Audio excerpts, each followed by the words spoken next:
Assalamualaikum warahmatullahi wabarakatuh. Perkenalkan, nama saya Galip Habib Farel. Saya merupakan mahasiswa baru di Universitas Gadjah Mada, khususnya di jurusan Teknik Elektro.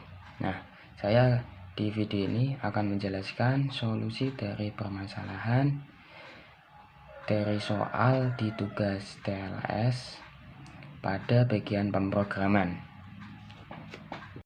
Berikut soal yang diberikan. Teman-teman bisa ikut mengerjakan soal berikut. Nah, berikut merupakan soal yang pertama ya. Nah, setelah teman-teman untuk mencoba mengerjakan, saya akan menjelaskan secara singkat soal yang dimaksud. Nah, soal yang dimaksud itu kita disuruh mentransformasikan bila mana ada elemen array tersebut merupakan bilangan genap. Contohnya 1990. Nah, itu kita transformasikan menjadi 921. Begitu. Nah, oleh karena itu kita disuruh melakukan untuk langkah-langkah apa supaya kita bisa mentransformasikan hal tersebut, dan kita disuruh juga untuk menjumlahkan semua elemen yang diinput, yang mana elemen-elemen tersebut telah ditransformasikan. Begitu. Langkah-langkah apa aja yang saya gunakan? Langkah-langkah yang saya gunakan menggunakan Psicode, yaitu sebagai berikut.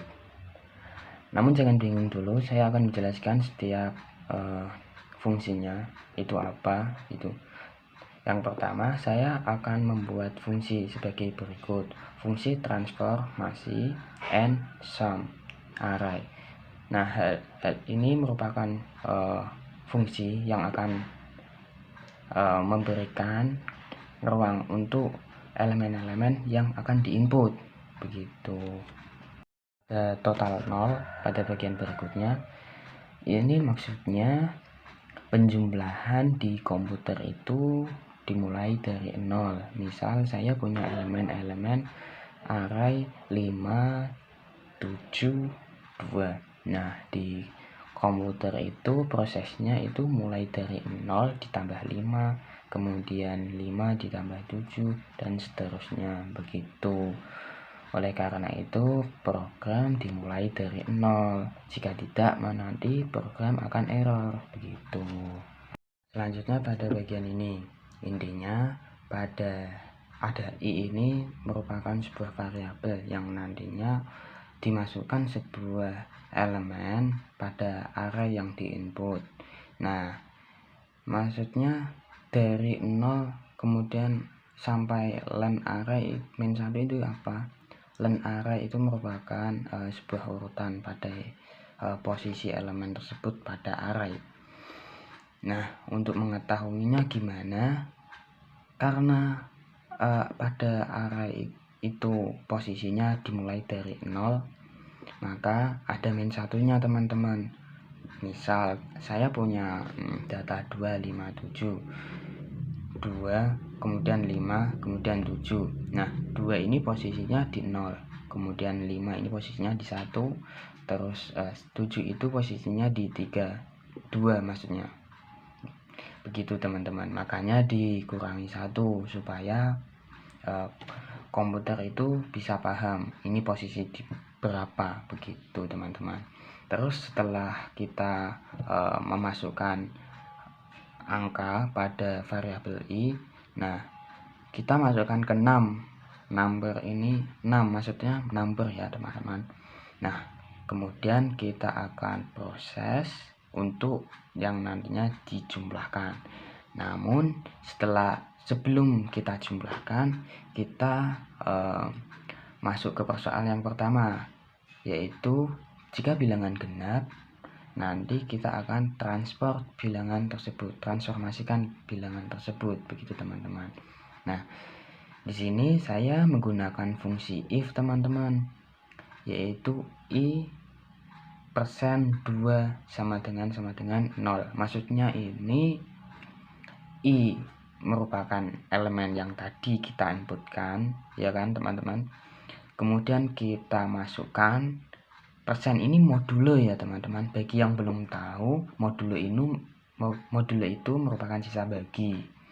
Nah, kita bagi 2 teman-teman, karena bilangan genap itu merupakan bilangan yang pasti habis dibagi 2, begitu teman-teman. Makanya kita bagi 2, yang mana modulonya itu 0, gitu teman-teman.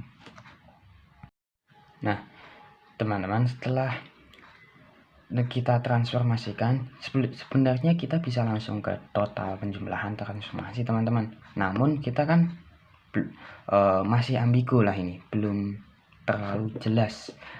Misalnya jika bilangan ada negatifnya gimana, terus jika bilangan tersebut 0 itu gimana.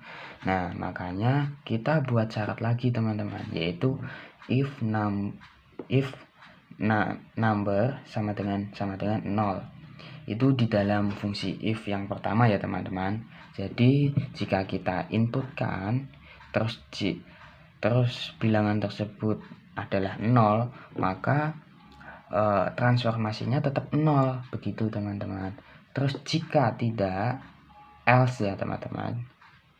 Jadi ini fungsi if else ya teman. Jika if 0 itu 0, jika else, jika tidak maksudnya.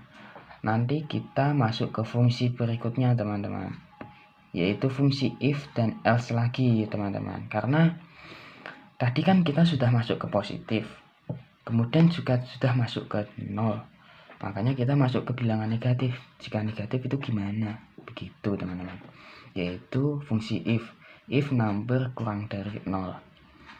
Nah, bilangan negatif kan kurang dari 0, makanya kurang dari 0, begitu. Terus sign sama dengan min 1, number sama dengan ABS, absolute ya maksudnya teman-teman. Saya singkat begitu, absolute number. Maksudnya gimana ini? Jadi jika bilangan itu negatif, maka kita maka kita simpan dahulu bilangan negatif ini, yaitu minus 1 dikali bilangan aslinya. Misal gini teman-teman, analoginya saya punya bilangan negatif 11, negatif 12 lah. Nah, negatif 12 ini saya ubah menjadi minus 1 dikali 12. Nah, oleh karena itu saya sign dulu minus 1-nya. Terus kita numbers absolute yang 12 itu saya transformasikan teman-teman. Jadi nanti hasil akhirnya merupakan minus 21, begitu teman-teman. Terus masuk ke fungsi berikutnya, yaitu else. Else ini tetap teman-teman, intinya sign sama dengan 1. Maksudnya jika tidak negatif, jika tidak kurang dari 0, maka bilangan tersebut tetap sama dengan 1, begitu teman-teman. Setelah itu kita kan sudah tahu masing-masing elemennya. Setelah ditransformasikan ya teman-teman, kita langsung bisa menjumlahkan semua elemen-elemen tersebut, yaitu di total plus sama dengan transformat, begitu teman-teman. Saya akan masuk ke soal kedua. Soal kedua itu sebagai berikut. Nah, setelah teman-teman coba, saya akan menjelaskan solusi yang saya pecahkan. Nah, jadi tapi sebelum itu saya akan menjelaskan soal ini secara singkat ya teman-teman. Jadi intinya itu di soal ini ada mesinnya itu bekerja dengan menghilangkan huruf vokal, kemudian membalikkan semua huruf yang tersisa, yaitu berarti konsonan ya teman-teman. Kemudian memasukkan kode ASCII dari huruf pertama dari kata awal. Berarti kata awalnya misal di sini ada contoh banana ya.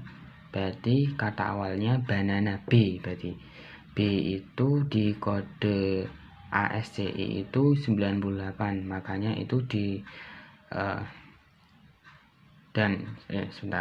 di tengah-tengah sandi. Berarti si 98-nya ini ada di tengah-tengah kata ya berarti ya. Misal banana, A-nya dihilangin semua, kemudian dibalik NNB begitu ya teman-teman. Kemudian huruf awal pada kata awalnya B dan memiliki kode ASCII yaitu 98, makanya ditaruh di tengah-tengah sandi NN98B begitu ya teman-teman. Dan kita kemudian diberikan sebuah kode yaitu NM71RG. G-nya besar ya teman-teman, maka G-nya itu merupakan huruf pertama pada kata pertama, yaitu kode ASCII-nya 71 teman-teman. Berarti kita bisa memastikan bahwa G itu huruf pertama ya teman-teman. Jelas. Berarti G, R, M, N. Kita sudah temukan hal tersebut. Namun kita belum tahu ya untuk kedepannya itu huruf apa. Nah, kita punya clue nih teman-teman. Kita punya clue bahwa kata asli merupakan kata bahasa Inggris. Terus saya terfikirkan kata yang berbahasa Inggris dan memiliki huruf besar di kata, mungkin sebuah kota besar teman-teman. Gitu, yaitu Jerman. Saya dalam ejaan bahasa Indonesia ya teman-teman. Jerman gitu teman-teman. Jadi mungkin ada yang lain ya teman-teman. Contohnya Jermaine, itu kan boleh-boleh saja kan, begitu teman-teman. Atau mungkin teman-teman bisa menemukan kata lainnya. Segitu teman-teman. Sekian dari solusi saya. Nah, selanjutnya pada nomor 3. Nah, nomor 3 sebagai berikut, teman-teman bisa mencobanya. Nah, kemudian saya akan membahasnya, solusi dari persoalan tersebut ya.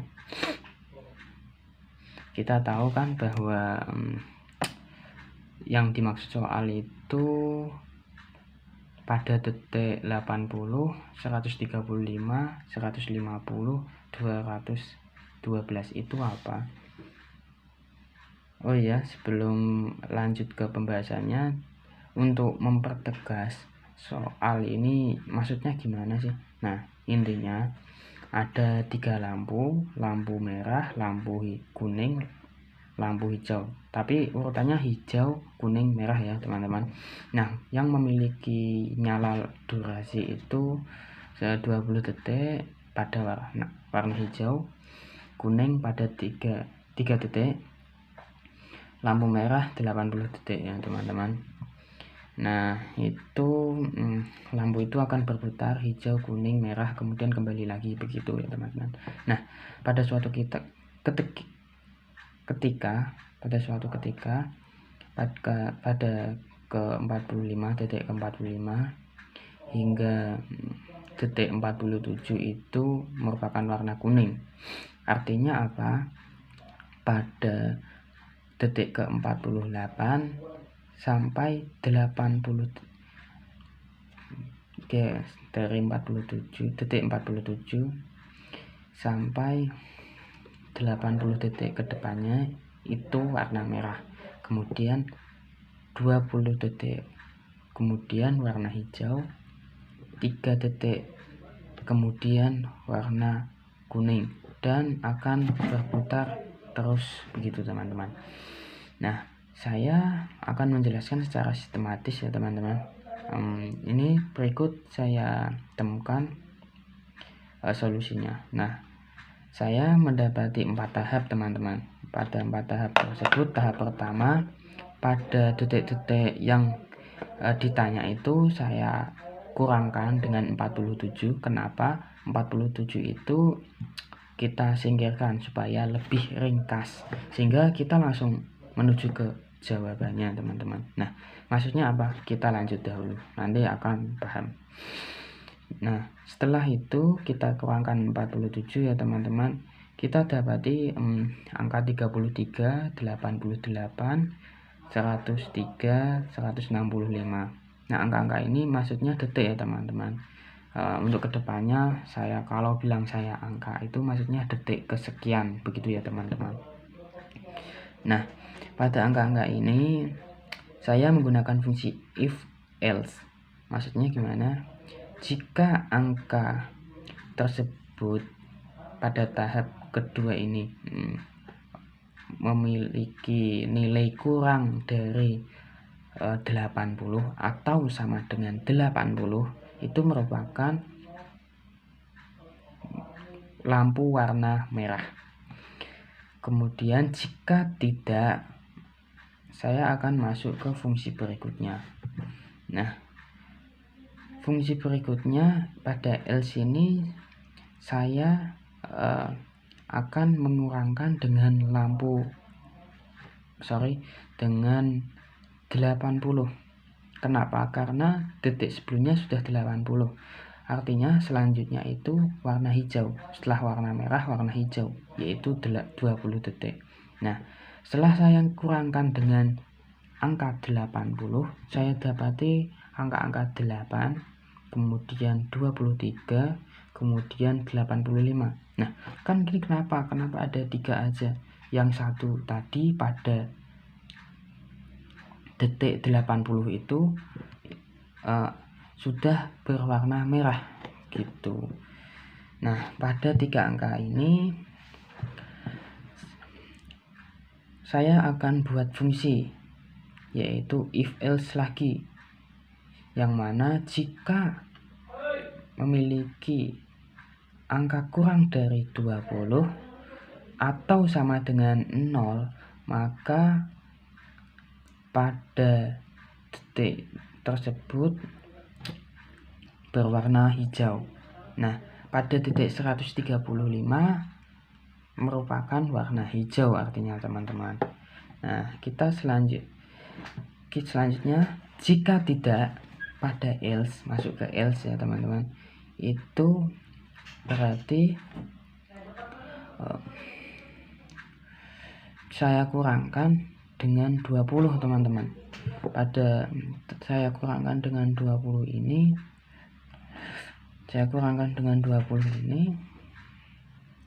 artinya, maaf saya ngantuk teman-teman. Pada 20 ini